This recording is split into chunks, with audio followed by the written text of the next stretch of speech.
This is the new Mark II from Radiomaster, and yeah, it looks like a TX16S, because it is, but this one has some serious upgrades.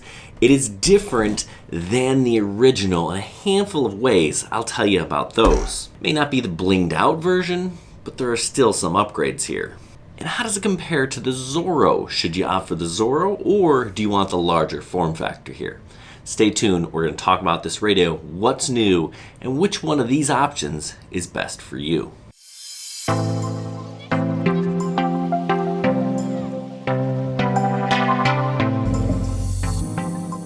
Alright, so I want to start by comparing it to the original TX16S, and they look pretty darn similar. The first upgrade you're actually going to hear when I turn it on.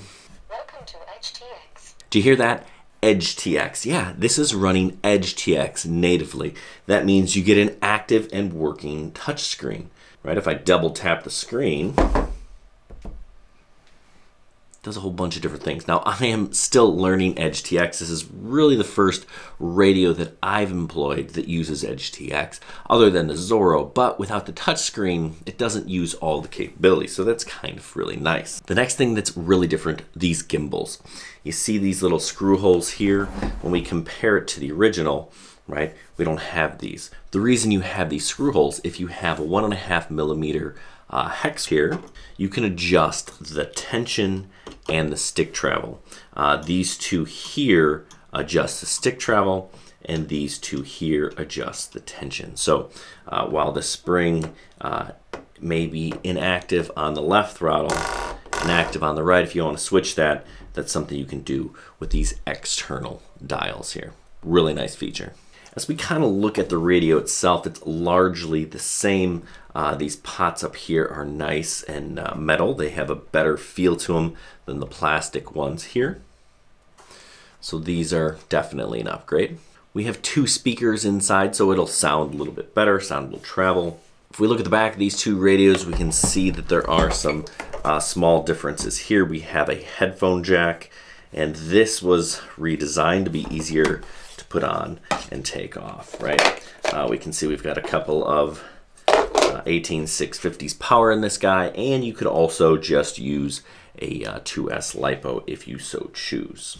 This little plug here shows me access to a coin battery on the inside, CR1220. Right, guess that's good information to know if I need to replace that.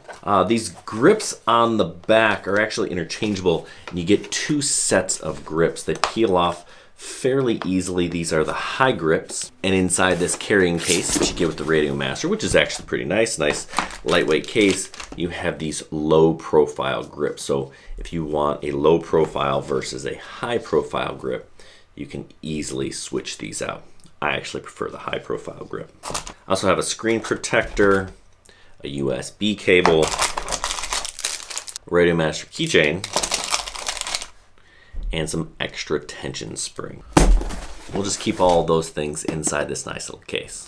In addition to these gimbals having external adjustments, they're also a little bit different. I feel a little bit more tension just natively, and again, I can adjust that, but they're optimized Hall sensor effect gimbals. They're really nice. Now, I have limited flights with this radio so far, but so far, so good. I do really like it, really smooth.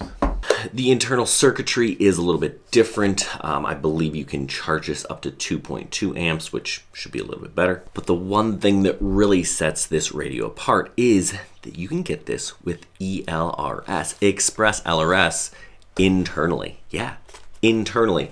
I don't have to add a module to get ExpressLRS on this full-size radio. So if that's your thing, that is really the difference maker with this radio. With the original, I'd have to add an ExpressLRS module on the back.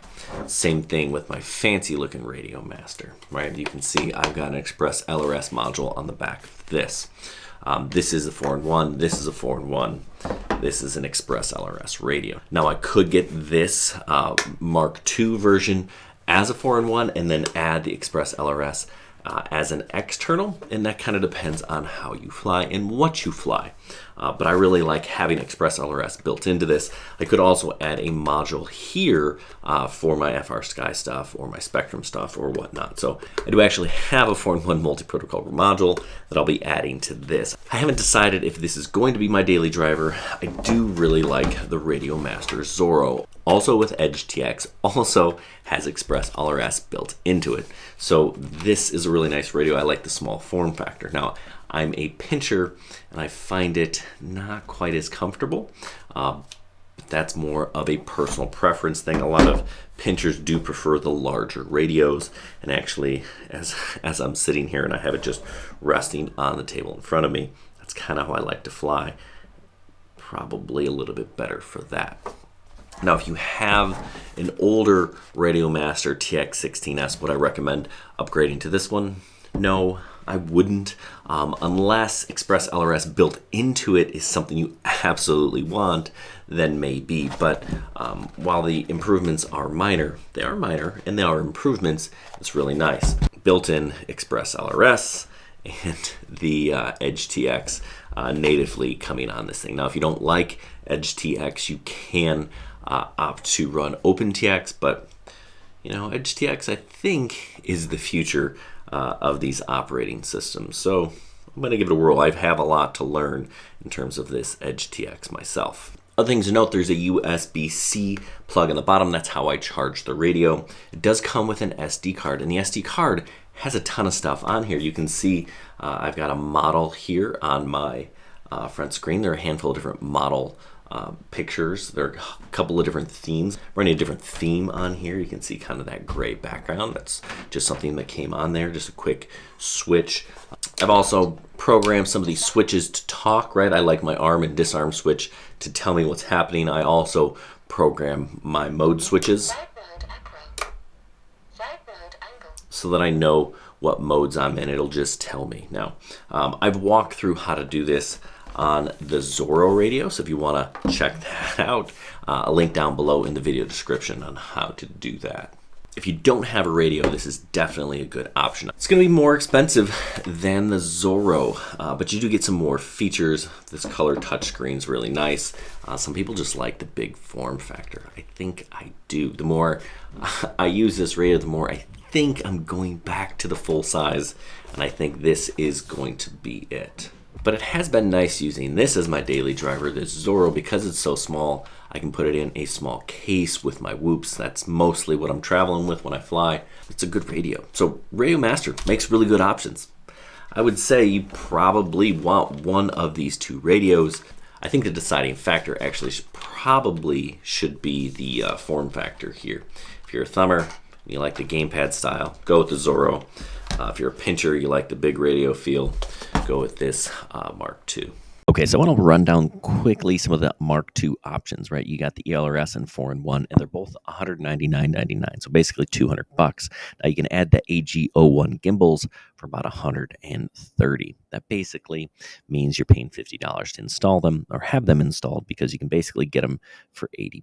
Now there are other options. We got the Mark II Max, where you have a couple of carbon fiber options, a couple of different styles, and that's $250 or $380 if you go with the fancy gimbals.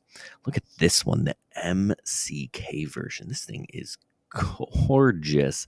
Now you can only get this one with the fancy AG01 gimbals, and it's going to cost you $550. Looks like that's only 4-in-1 right now. Hopefully they have an ELRS version coming, and guess what? You can get a Joshua Bardwell version in ELRS, and you have his signature purple going on there. So a few different color options if you looking to bling out your radio. Anyway, I'll be using this thing more and more, and I'll give you an update later on after I put a few more miles on this thing. Like I said, I've only had this thing for a while, but so far so good, and that's really par for the course. Radiomaster just makes a good product. That is where I would go if I was shopping for one of these. Now, I wouldn't probably upgrade if I had another version unless I needed that ExpressLRS built into it. Anyway, I hope this video was helpful, helping you decide, do you want this new radio or is your old one good enough? Do you not have one? maybe this is the place to start. Although it is hard to beat this Zorro for about $100. Anyway, that decision is for you to figure out. Hey, thanks for watching. Good luck, everyone, and happy flying.